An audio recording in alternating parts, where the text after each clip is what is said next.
Out of Order Gun Rights Podcast, Episode 73. Welcome to the Out of Order Podcast, your window into the firearms community, exploring those shaping the future of our rights and protecting our lifestyle, laws, legal cases, activism, and self-defense in a candid and honest podcast for our brothers and sisters in arms. Here's your host, James Kalita.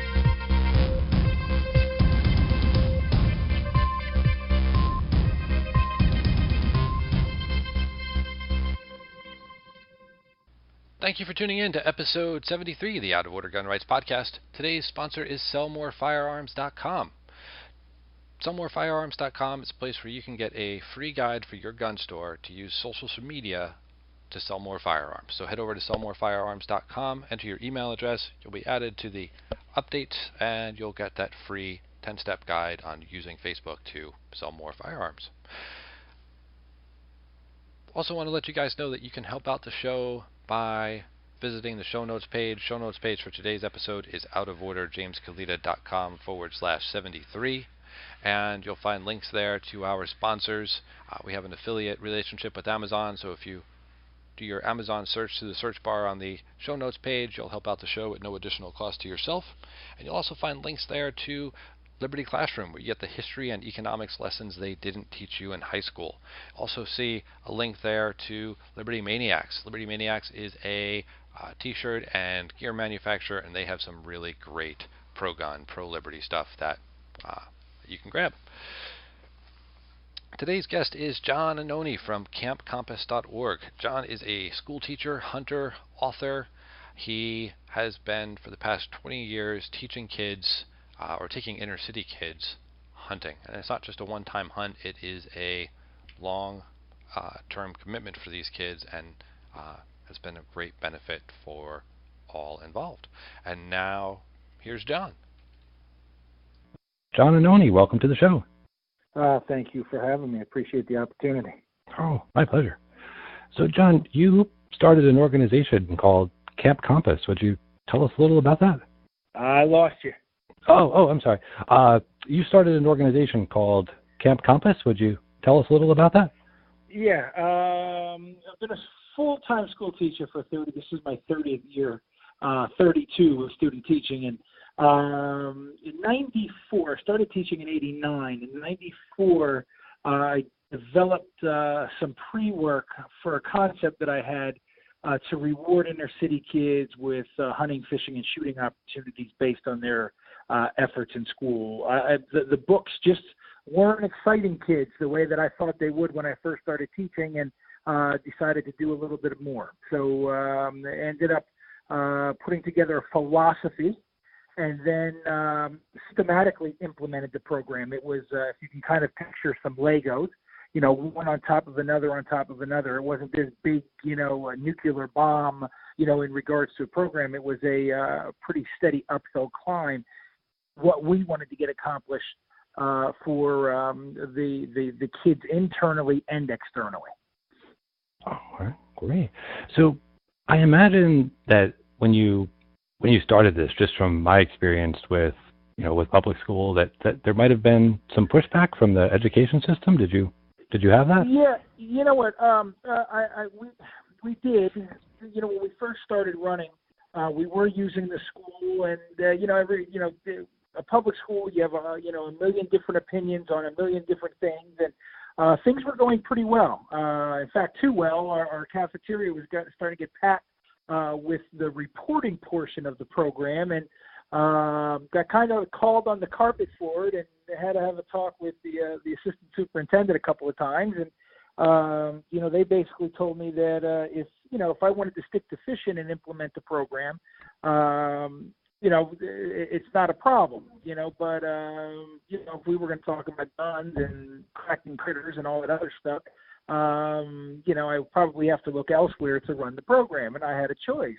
I could either say, okay, no problem. I appreciate it. And I did say thank you to them for allowing me. But we just figured, if this is what saved me, and this portion of the city was in dire need of help saving their children, well, I would have to take a little risk.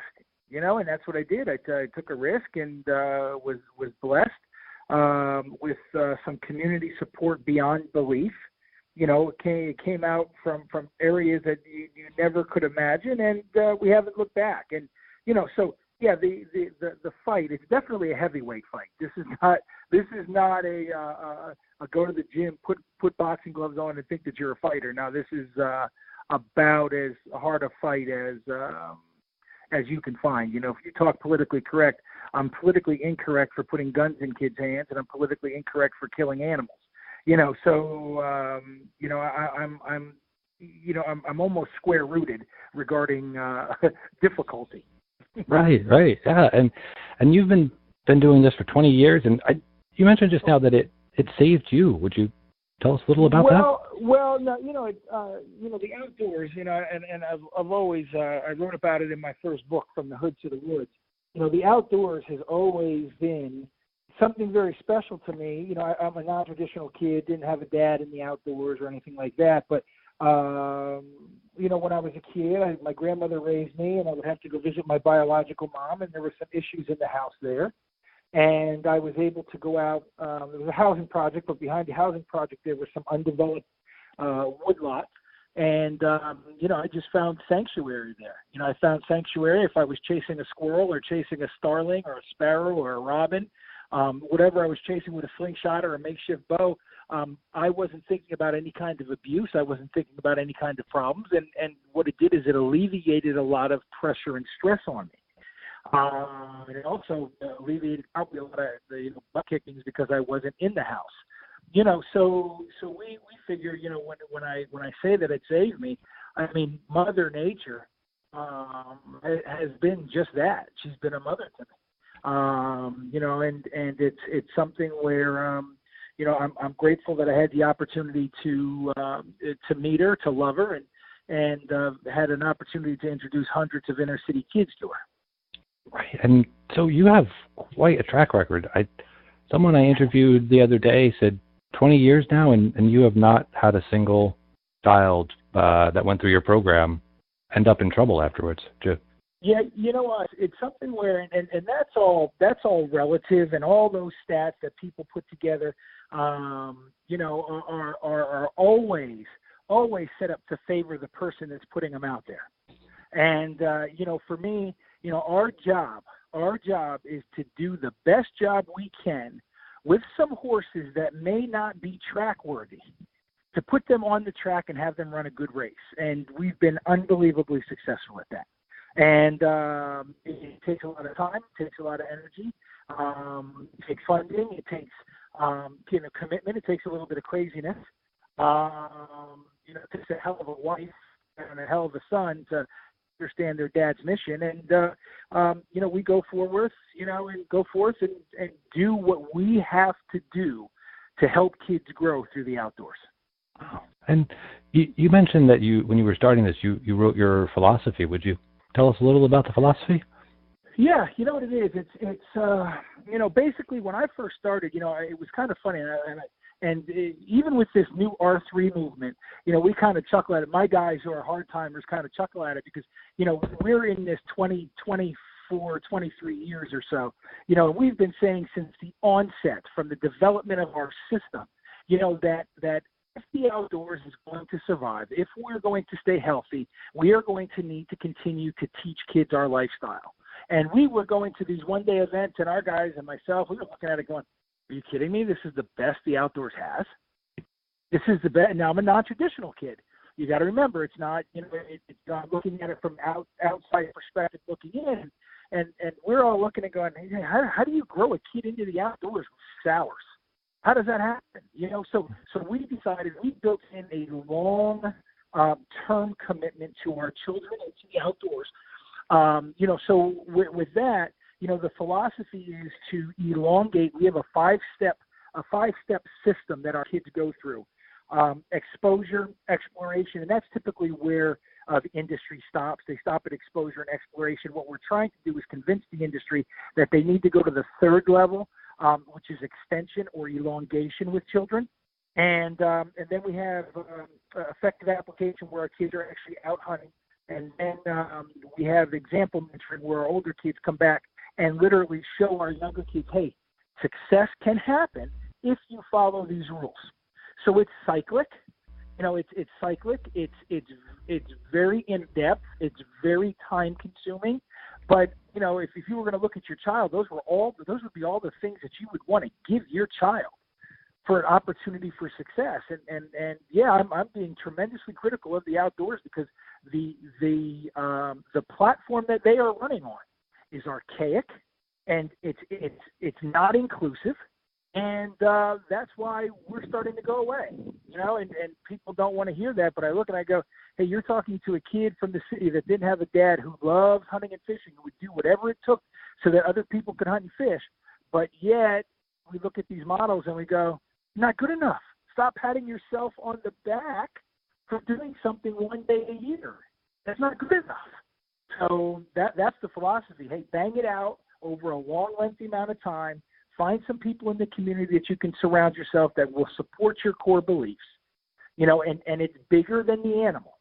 We as hunters, we focus on the animal, animal, and sometimes we need to step back and focus on ourselves, focus on the human animal so that those other critters can eventually continue to thrive and survive. So when you're saying long-term, the kids that come into your program, how much time do they spend? Is this crazy? It's bananas. It's what we do is we start our kids in 6th grade, and the commitment to them is once you start in 6th grade, you are allowed to stay with us until you graduate from high school. Now, with that, what will happen is our lower level kids, once we get them past the exploration phase, into the elongation phase, we will see them every Monday for about 30 Mondays for about 2.5 hours each Monday. That does not that is just for their social and academic work, food, any trips, any dinners or anything like that. That is where they come in to grind on themselves, and they come in to grind on their brains and to make their parents happy and to make their community happy in regards to, them becoming good people. And with that, if they're grinding in our academy, then we reward them. And just recently, one of the biggest, and actually, I've won almost every award there is out there. I mean, and I say that humbly because to me, it's, it is what it is. But, I just recently, we've been working with Cornell for a while, and the Lab of Ornithology, we released hunting awareness a few years back in regards to an orange awareness campaign based on some of the research that we were doing with Cornell. And just recently, I had 4 girls that started with me in 6th grade, who are now graduates. They're going into junior college, but they each received a workshop scholarship to the Cornell Lab for a workshop that we just went up to. And I can tell you what, I'm actually looking at the picture I had prepared for my classroom. It's those 4 girls with Cornell shirts on.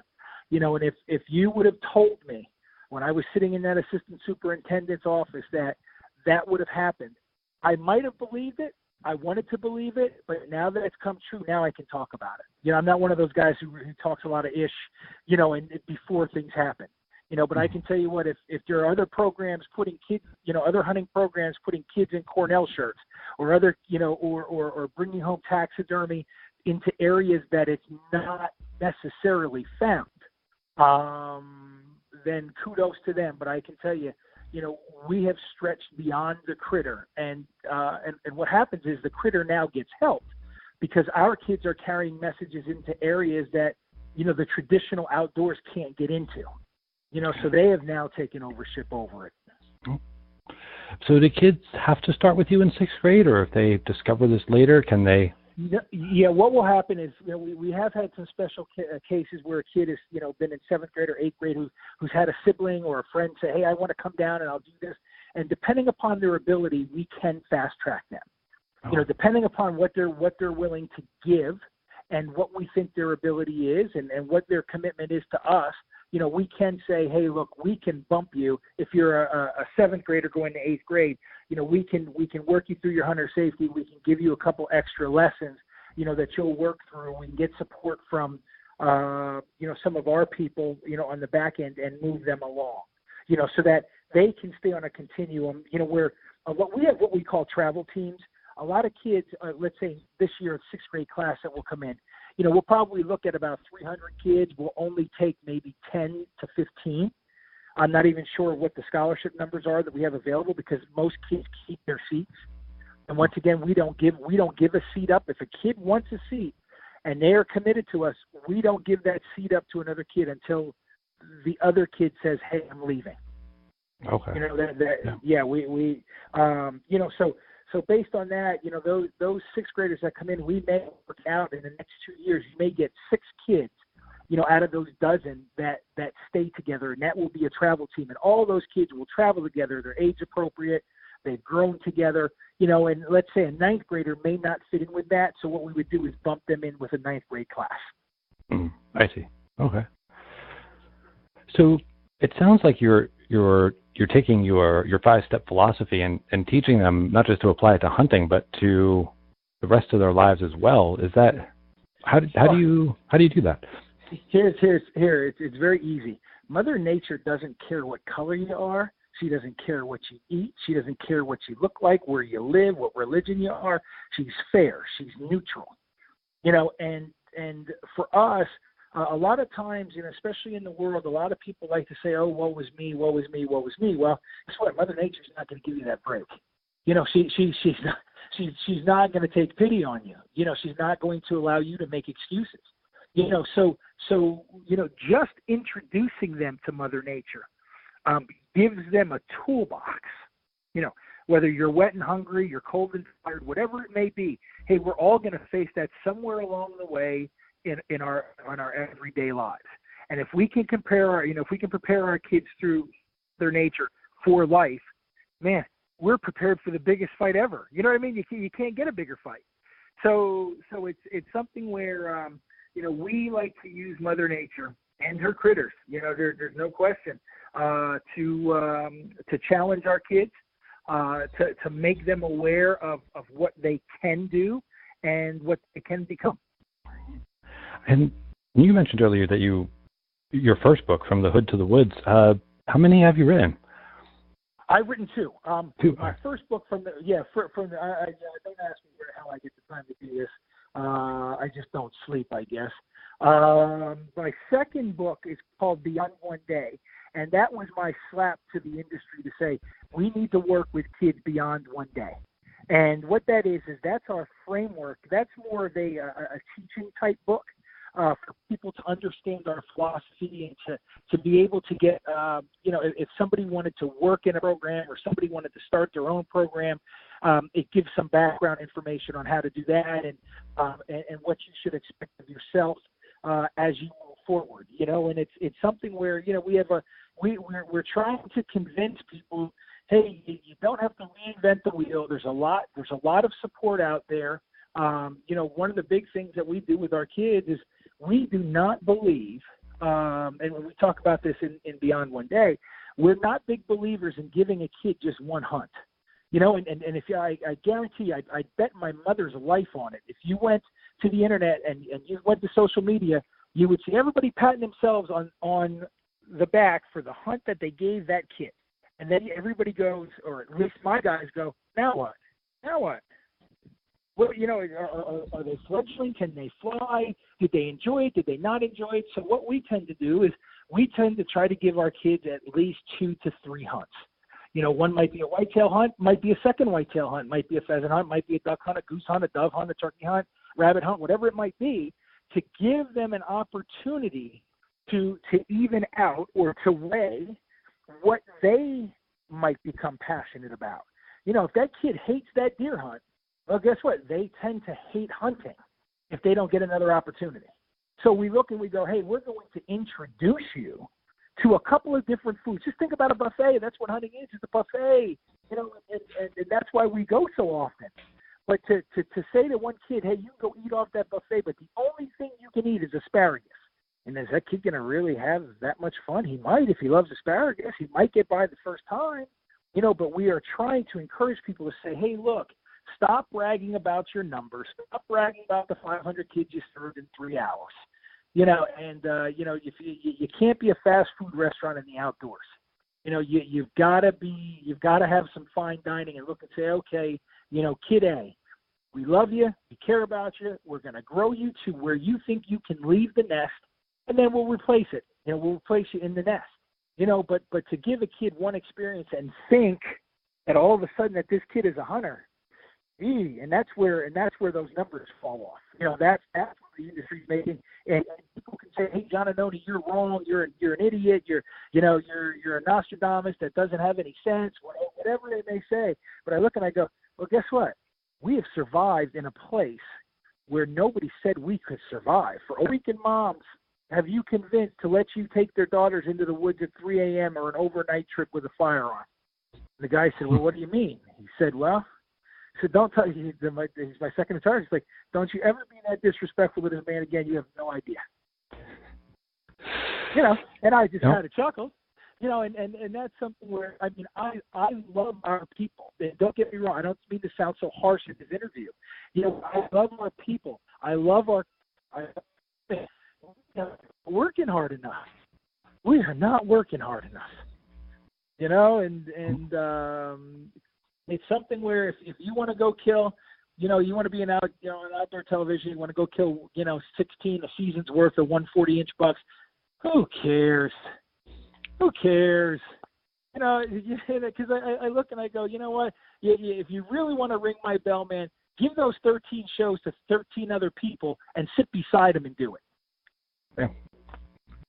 Yeah. You're still killing the critter, but you want to talk about your Hoyt bow or your Full Metal Jackets or whatever. And I get it. Life is life, and this is how people make a living. But I look and I go, I think we have a lot of people selling out. We're selling out our heritage, and it's going to take a wild child like myself to say, you know what, knock it off, man, knock it off, So it's something where I've dedicated the largest portion of my life to helping children and to helping the outdoors with a non-typical child, to introduce new blood to it. And I can tell you, unless the powers to be, and I'm not even sure who they are in this industry, I don't even see, unless those powers to be become very unselfish very quickly, we are going to head into a place that we are not going to recover from. Sure. And, and speaking of all that, and how, this must be a not just your time, but also a financial expense. How do you fund this? Well, for a couple of years out of my son's bank account. And I write about that in the first book. It's something where, I figured, hey, I'm a teacher. I was blessed to get a job. They hired me to save kids' lives and help kids. Well, but damn it, this is what we do. Grown, we've had good friends. We're not solicitation whores. We don't go out and bang all over the place and tell people what we're going to do. What we say to people is, hey, look at different charities around, weigh them, measure them, ask some questions about them, and then decide who you want to ride with. And we've been blessed over the years to have some guys look and go, man, you guys are out hustling those people. You guys are out hustling those people. Man, you're doing so much more than those people. Man, you shouldn't have made it here. And what they look and they say, hey, you know what? We want to ride with you. So typically our funding base has been conservation organizations and individuals, strong individuals who say, you know what? This is unlike anything we've ever seen, and we want to see it survive. Excellent. Great. And on the show notes page, I'll post links to your books and to campcompass.org. Are there any other links I should throw up there? Yeah, here's the most important one, because this is what John Annoni is probably going to leave this earth giving hunting, and or the outdoors.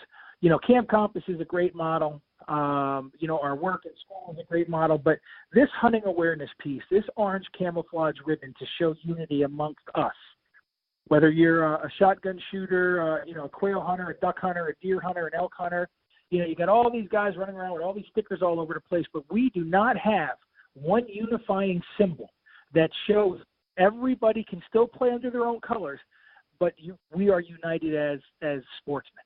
And what we've done is we have taken in a ribbon, an orange ribbon, and camouflaged it, similar to breast cancer, similar to bringing home our troops, or whatever somebody else may be passionate about it. And we have adopted an orange camouflage ribbon for us, and it is called Hunting Awareness. And those ribbons are available on the site for a $5 donation. $5 comes into Camp Compass. It continues to help us run our program. If somebody wants 50 or more, this is what we do to help other communities. We sell them to those people for $2.50. They can go into their community and then sell them for $5. Okay, and what will happen is they'll make $2.50 off of every ribbon. Then they can go into the community and say, you know what, we just raised $100. This is where we want it to go for conservation. So we've given people a way to help their community and help hunting at the same time. Excellent. And so we'll find that on campcompass.org. And if someone wants to follow in your footsteps and start a program like this, do you have a guide? Yeah. The Beyond One Day book is where it starts. You know, but here is what we would suggest. You know, if this is not a moneymaker. You know, this is a, you know, you get a group of passionate people that figure out, hey, we want to try to do something. The pivot that we will be making shortly, because we've had some requests, is we realize that some of our kids in our Camp Compass program will not get served, so we can help adults serve their children. You know, so we're beginning to make that pivot where it looks like I will be headed out to help other people in their communities build, and we will not sell the Camp Compass name. We will not, you know, franchise it out. If somebody wants to build a program, they can call it whatever they want to call it and do it wherever they want to do it, but we can help advise them on the pitfalls they might see, on you know, on how they may approach sponsorships, you know, in regard to how they might even just start. You know, so it's where it's a long climb, it's a long altitude climb, a high mount, you know, but once you get to the top of it, damn, is the view pretty. Is the view pretty. Well, John, I thank you very much for being on the show. Any parting words for our listeners? No, and like I said, I don't ever mean to sound harsh or cruel. Sometimes I've come across that way, but I'm just so damn passionate about us, you know, and about helping kids that, you know, sometimes you got to be the tough guy and take the hard line in regards to people not giving enough. And I'm not talking about financial. I'm talking about of themselves and giving back to what they've taken from. You know, so everybody grab yourself an orange ribbon at Hunting Awareness and keep riding with me. Great. Well, I thank you very much for being on the show and look forward to talking to you again soon.